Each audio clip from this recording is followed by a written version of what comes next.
Hi everyone, welcome back to Trees and Turtles. My name is Imogen. In today's video, I'm sharing 5 sources of uncertainty in life and how to deal with them.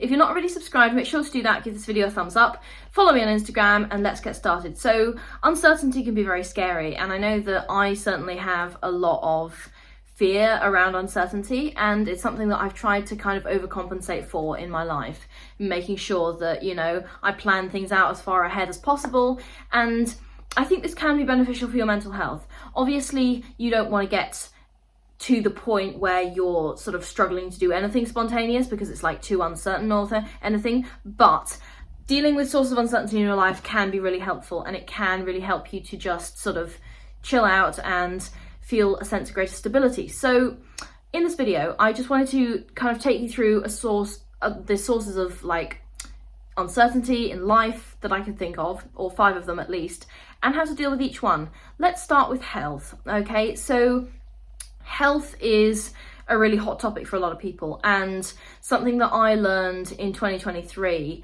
was that health is really, and this seems obvious, but health is really important, like above and beyond anything else. So I was admitted to hospital twice in 2023 for 2 separate reasons, and both of those occasions kind of really drove home to me the importance of taking care of your health. So I thought a lot at the time about how to deal with health uncertainty, because it's the worst thing, isn't it? When you have symptoms and you're not quite sure what they are, and then you Google them and Google's like, oh, you're going to die in like 24 hours. And then you panic, right? Because, it says so on the internet. So how do we deal with health uncertainty? There are some things that I have implemented which I found helpful. Firstly, make sure you book regular health checkups, or you have a threshold for symptoms or a time limit beyond which you will absolutely seek help. So my longest hospital admission in 2023 was for a very bad infection that I had, and I went to the GP, and the GP took my temperature, and he said, I've never seen a doctor look so concerned, which is maybe a problem, but my temperature was over 40 degrees centigrade, which made him immediately send me to A&E, and it turned out that my bacterial infection was so bad that I was at risk of developing sepsis, so they had to put me on antibiotics. And the problem was that I'd been feeling a bit off for months, but I just dismissed it as stress, and it just got to the point where I had so many symptoms that I couldn't ignore it, and I had that was actually quite a wake-up call for me, because I was like, you know what, if I'd left it even a bit later, I could have died. So that was terrifying. And if I'd had a sort of a threshold for symptoms or a time limit beyond which I would have sought help, then I could have prevented that scenario. So make sure that you book regular health checkups, or you have a threshold for symptoms or a time limit beyond which you absolutely will seek help, because I just kept going it's stress and then putting it off, and that could have ended very badly. So don't do that. Don't be like me. Preventative medicine is so important, and catching things at an earlier stage will give you peace of mind. So yeah, I recommend the time limit for symptoms. Don't just sort of leave them unchecked, which is a really bad idea. And take yourself seriously as well, because if you have a bad gut feeling about something, it's worth it to get checked out. Now, I'm not trying to scare you or anything, and I think my case was quite unusual in that I just thought it was stress, so I dismissed my own symptoms. But yeah, make sure you listen to yourself, and really the earlier you catch something, the better. I've never gone to the GP, and the GP was never told me that I was and I'm aware that maybe I just got lucky with my GP and stuff, but my GP has never said oh, you should have waited. It's always been, it's good to get it checked out. So yeah, catching things at an earlier stage will give you peace of mind. Also adopting healthy habits. So in 2024, I've put a huge focus on my health and making sure that, I'm eating better, I'm sleeping better, trying to drink enough water, and so on and so forth, and making sure that, I've got all the necessary vitamins and minerals and nutrition in my diet to make sure that I'm in as good of a place as possible with my health. So adopting those healthy habits has given me peace of mind as well. So those are some ways to deal with health uncertainty. Now let's talk about career, okay? Career can be a source of uncertainty for a lot of people, and I know it is for me, especially when you're in your 20s, I think, and you're figuring stuff out, and you're not really sure where your career is going. So there are two things that I suggest for this. Firstly, proactivity. Proactivity is really important in managing career uncertainty and managing your career in general. So if you want to kind of get ahead of the game, as it were, you need to be proactive. You need to reach out, you need to look for that internship, you need to apply for that job, even if you're not sure that you're 100% qualified. It's okay. Sometimes often they're not looking for someone who matches the job description 100%. They'll often settle for 50 to 70%, and they can train you on the job, okay? So be proactive as much as you possibly can. Networking, everyone hates networking, but when I was at Durham, I used to go to career fairs and so on and so forth, but generally just be proactive about your personal development, your career development, and your upskilling. And the second thing that I recommend for career uncertainty is simply just to do your best, okay? Because this kind of ties into the proactivity thing I was just talking about, but when you're doing your best, you literally can't blame yourself for whatever happens, because if you're doing your best, then in a career setting, you are literally operating at capacity, okay? And even if, you make a mistake or something fails, or, you can get up and try again, but you can take peace of mind in knowing that any uncertainty which happens in your career, it will happen, it happens, but you did your best, okay? So just do your best to the best of your ability. Does that make sense? Let's talk about academics. For a lot of us, I think that, especially in our late teens and early 20s, whether you're in a university course or whether you're taking professional training or anything that requires you to study, academics can be a source of huge uncertainty. Proactivity and doing your best also really apply here, but make sure that you love the subject, okay? I cannot overstate this enough. Now, I went to university for geography, and geography was something that I really liked, and that was a really good thing that I liked it, because honestly, sometimes I really questioned it, and I was I was on an assignment deadline, or I was on a field trip, and I was like, you know what, if I didn't love this subject, I would be miserable right now, okay? So whatever you're studying, be that in an academic sphere or in a more practical professional training sphere, make sure that you love the subject and you have passion for it and you get enjoyment out of it.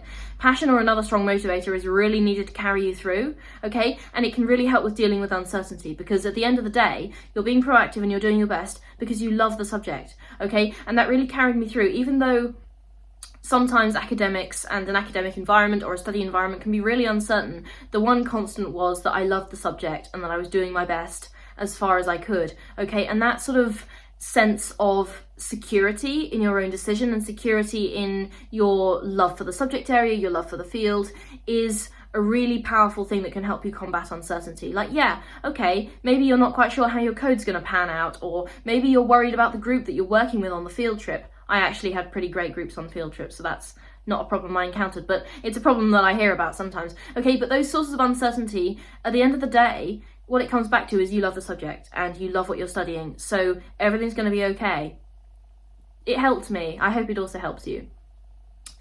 Next, let's talk about uncertainty in personal relationships, because personal relationships can be a really strong, source of uncertainty, whether that's friendships, family, dating, whatever. And I see it a lot, and I mean in my own life and in the life of my friends and so on.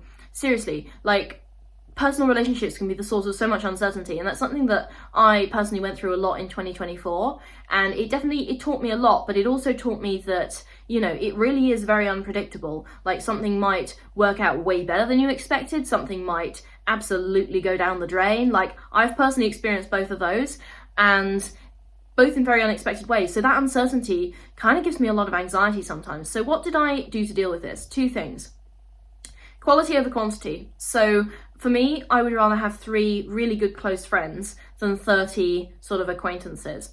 And I think when I had fewer but better quality close friendships, when I have those kinds of friendships, it's much better for me, because firstly, I obviously have fewer people to focus on, so they can really get my best attention, the best side of me. And secondly, I don't have so many sources of possible personal uncertainty, in that I don't know how this person's going to react, or I don't know how that person's going to react.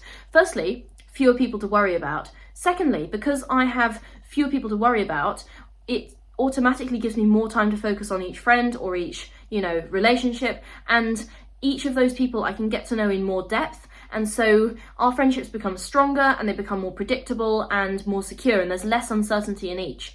So quality over quantity is absolutely huge, and I talk about it all the time in my videos for a reason, and that's not just because I'm an introvert, although you know, if you're an extrovert and you can maintain loads and loads of really high quality friendships, good for you, but I have a very limited social battery, unfortunately.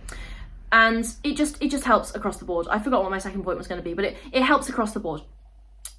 The other thing that helps in terms of personal relationship uncertainty is therapy. Now, I have been in therapy off and on for the last 5 years, and I used to get so upset about uncertainty in my personal relationships and, you know, people being unpredictable. And obviously I improved that by making sure I had fewer but better quality friendships. But also sometimes it helps to hear from a professional that it's not about you, and to also recognize when I can be a source of uncertainty as well, and kind of understand that in my personal relationships, just because someone is or maybe a source of uncertainty doesn't mean they're like doing it on purpose, or, you know, they could just be going through something that's completely unrelated to me, and I also do that as well. So learning how to kind of reduce my own tendencies to create uncertainty in other people's lives and understand better when someone creates uncertainty in mine has been a really useful tool that I picked up in therapy. So that I found extremely helpful, and it might also help you as well. Okay, the final thing I want to talk about, and this is a huge source of uncertainty in a lot of people's lives, and this is a lot wider than your sort of personal life. This is politics. So politics is often a source of huge uncertainty, whether it be, you know, the outcome of an election or just the general political climate, which is increasingly divisive, both in the UK and elsewhere. So politics used to stress me out a lot, and I studied it at A-level, so I was really immersed in politics kind of up to here. And there was absolutely nothing wrong with that per se, but also I have anxiety, so I would tend to worry a lot about political stuff that was outside of my control. So my recommendations to deal with this kind of uncertainty are to engage with the news when you have to and do your bit. So always vote and always engage at a local level, but don't stress yourself out too much, because honestly, if you're stressed out, then you really can't work in a functional way in a political context, and you can't really engage properly, and it just stresses you out. So consume the news in moderation, because the news is very good at getting us to think in downward spirals, because downward spirals get clicks and catastrophes get clicks. Okay, good stories don't necessarily get clicks all the time. So always vote, engage with the news enough to be informed but not enough to stress you out, and remember that if you're stressed out over politics, you're going to be less useful as an engaged and informed citizen. Okay? And it can also be really divisive. Like, a lot of the time, the political climate, which is very populist, plays on people's like stress levels, and it plays on people's sense of fear. Okay, so if you're feeling a lot of uncertainty and feeling a lot of fear, you might be more vulnerable to more extreme ideologies and whatever. Okay, so you don't want to go down that sort of political downward spiral. I know it's a source of a lot of uncertainty, but it can be really destructive if you let it get to you. Okay, so I only recently realised this, but I mean, it seems obvious, but I wanted to mention it as well, because I think often when we have a source of uncertainty in our lives, we can often limit it to the personal, like I've talked about, you know, health, career, academics, personal relationships. But sometimes that source of uncertainty is external, it's systemic. And so I think it's important to recognise the role that the environment that we're in plays in our own sense of uncertainty, and take steps to make sure that our exposure to that is healthy, because otherwise it can really affect you on a psychological level. So those are 5 sources of uncertainty in life and how to deal with them. If you're not already subscribed, make sure to do that. Give this video a thumbs up. Follow me on Instagram. I'll see you next time. Okay, bye.